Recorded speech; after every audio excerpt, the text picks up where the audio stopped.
Hey out there, this is Saturday, March 22nd, 2014. I'm in Chico, California. And I wanted to pay tribute to my friend Perry that passed away just about 3 weeks ago today. And I spoke about him at this very park. How I had spent the day with him while he worked on a neighbor's car and did maintenance and repair issues on the car. And Perry and I were about the same age. He was a little younger. He didn't smoke, but he was kind of a big guy, husky guy, how most guys wish they were built. And we were talking about a lot of different things, and he said he thought he was fat. And I told him, I thought he looked good. I knew he was strong as an ox from doing the work he does day in and day out. But it just goes to show, there's no guarantee that any of us have a tomorrow. He apparently just had a massive heart attack and lost his life the next day after I had spent with him. And he was a hell of a nice guy, and I spoke about how people like him were they were the glue that held the fabric of society together, the wheels, that kept society moving. And in a very literal way, I meant that. But, Perry, I hope you're doing good wherever you are, brother. And anyhow, I wanted to talk about a couple of different things today and maybe try to do something a little differently. But, I want to point out that, if you believe in truth, if you live long enough and you meet enough people, you're going to find out that truth is very unpopular among liars. And if you ever get into a debate with somebody that's a hypocrite, that's a liar, you find that they will typically shut you down, walk away, change the subject. But one thing they don't want to do is talk about reality, inasmuch as there's certain very widely accepted principles of ethics, and it has nothing to do with religion. It just has to do with morality, and we all must agree on a standard of morality for society and for individual behavior. And if you've got one group that just, every time somebody says, well, maybe this is not moral behavior, if they inject and say, well, who are you to decide? Well, conversely, I could ask the same question, who are you to decide? Is it up to you to decide, the moral boundaries? I mean, if we allow this behavior and that behavior, you get where this goes, is that at some point, everybody, no matter how, for lack of a better word, liberal they are, they've got boundaries too. And then if you try to cross that, they get very intolerant of such an idea. So obviously they're showing moral fabric at that point. But it's only when it starts going against their beliefs. But if it's something that's more widely assumed to be okay behavior in society, then they take that side and they say, what's wrong with that? Who are you to judge? So, they're claiming that you or I are being judgmental. This is probably the greatest form of judgment somebody could impose on another, saying that you're intolerant, you're judgmental, when really it's they that have the problem with tolerance and judgment. Now, having said that, I want to get into what I believe are some of the most foundational issues that face humanity today. And I'd like to start off by asking you, if you think that humanity should make progress in terms of overall social economic justice on Earth, should there be a steady improvement for all peoples and not just some? Is it fair to say that everybody deserves respect, and whatever their position is, whatever work they do for society, for humanity, they deserve to be treated fairly? And I ask you, you decide that. What do you consider to be, for example, a living wage? What do you think is fair pay? Based on our cost of living, I'm asking you to decide that.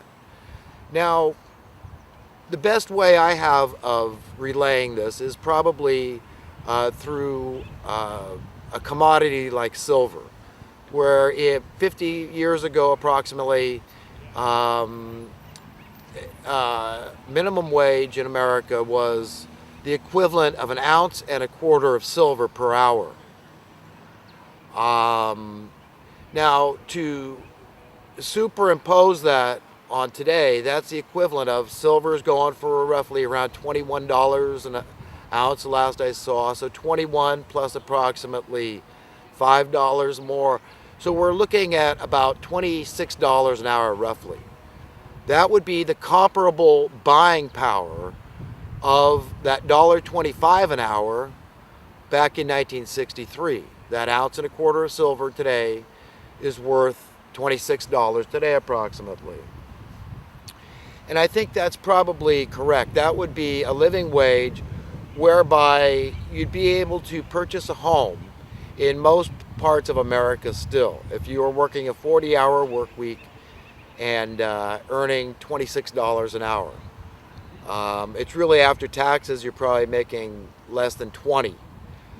So I still think that's on the low end. So silver might need to be readjusted at some point to make it coincide with what the minimum wage is. But that probably sounds like hyperbole to a lot of people, but it isn't.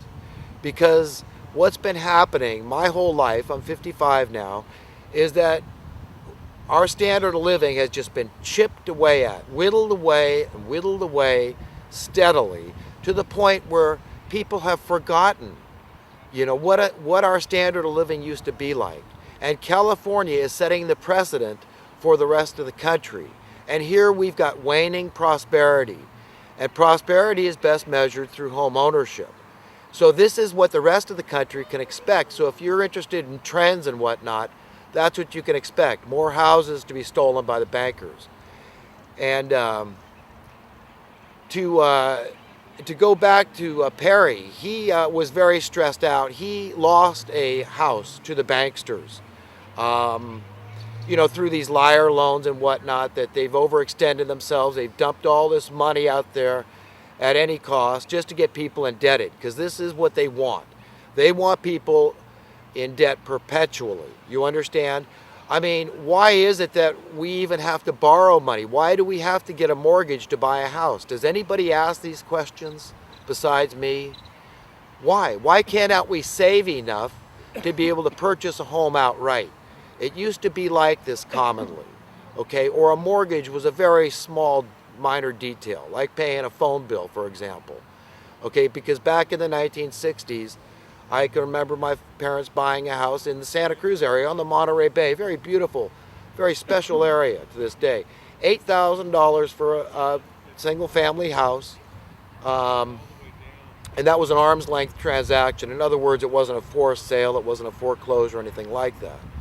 And that's when minimum wage was roughly $1.35 an hour, I guess, in the mid-1960s. And you'd clear about $200 a month on a minimum wage job, 40 hours a week. And the mortgage on that $8,000, let's say, would be roughly $50, $60, $70 a month. About a fourth of your income, your total income. So the rest you could spend, gasoline was probably 20-something cents a gallon then. And, candy bars were a nickel.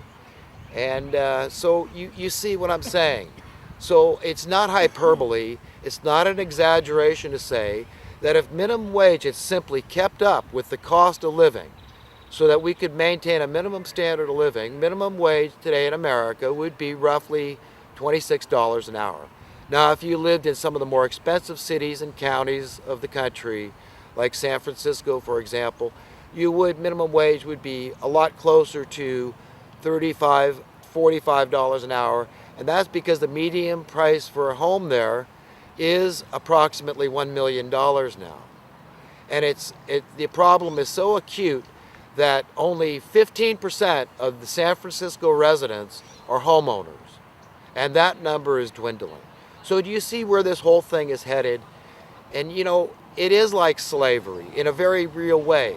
If you're working your tail off, okay, devoting your life to some job, and you can't get ahead, and what I mean is getting ahead is saving money to be able to purchase your own house, to be free, to eventually have a lower cost of living. That's what everybody wants. The same things that you want, everybody wants. People want financial security. Is that really so much to ask? Is it because they're not among the fortunate ones, the advantaged ones, perhaps you would say the educated ones, the inside group, the special interest? Maybe they're not part of the Politburo or, the financial services industry or, whatever field that makes a lot of money to be able to pay this high cost of living. So they're unworthy in your mind, is that true? Well, you don't have to answer to me, but you will answer to somebody someday, because people forget that you didn't create yourself. You are owned, you were created. And your parents played a very small part in that. All they did was instinctive, what every other creature does on earth. They mate, okay, and they don't know how it happens, but it's a miracle. And, of course, the sperm and the egg. Yes, we know some basic scientific principles, sperm and the egg meeting and all that.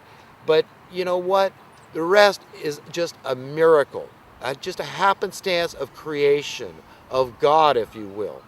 So you don't own yourself. You have an owner that not only owns your body, but he owns your soul. And this is the one that you will have to give account to someday. And if your thinking is awry, okay, if you're deluded, you want somebody like me to help you to see this, that it may be revealed to you. But above all, it's a very personal, individual plight, journey to ask your Creator on a one-on-one, because nobody has a favorite role in this thing. I mean, we have an equal relationship with our Creator. We're equally beloved. That's the most we can ever really have, is the love of God, and we all have that poured out to us immeasurably. And we need to go to the source and just ask within your heart and mind to have the truth revealed to you about very specific subjects, and that truth will be revealed to you. And what I've stumbled upon in trying to get to the bottom of things, to attain true wisdom and knowledge about what's going on, I really like to keep things simple. And what I discovered is that it's all about money. All the problems that face humanity could be resolved if we just had one simple thing working for us, and that is our currency. If our currency was sanctified by God, and God would represent ultimate ethical values, and God is on all of our sides, not some of our sides, all of our sides. And this earth belongs to all of us. So the reality is that we're born rich. And that's what we fundamentally have to understand. So when I harp on sound currency, it must be understood that this is merely a means to an end. And the end is freedom. Freedom through prosperity. Prosperity not for a select few or even a select many, but prosperity for everybody. And all those problems, those social problems we have right now that seem so besetting and seem so unapproachable and overwhelming at times. I mean, the controversy over abortion, and what to do about crime and war, as if these problems are just unsurmountable.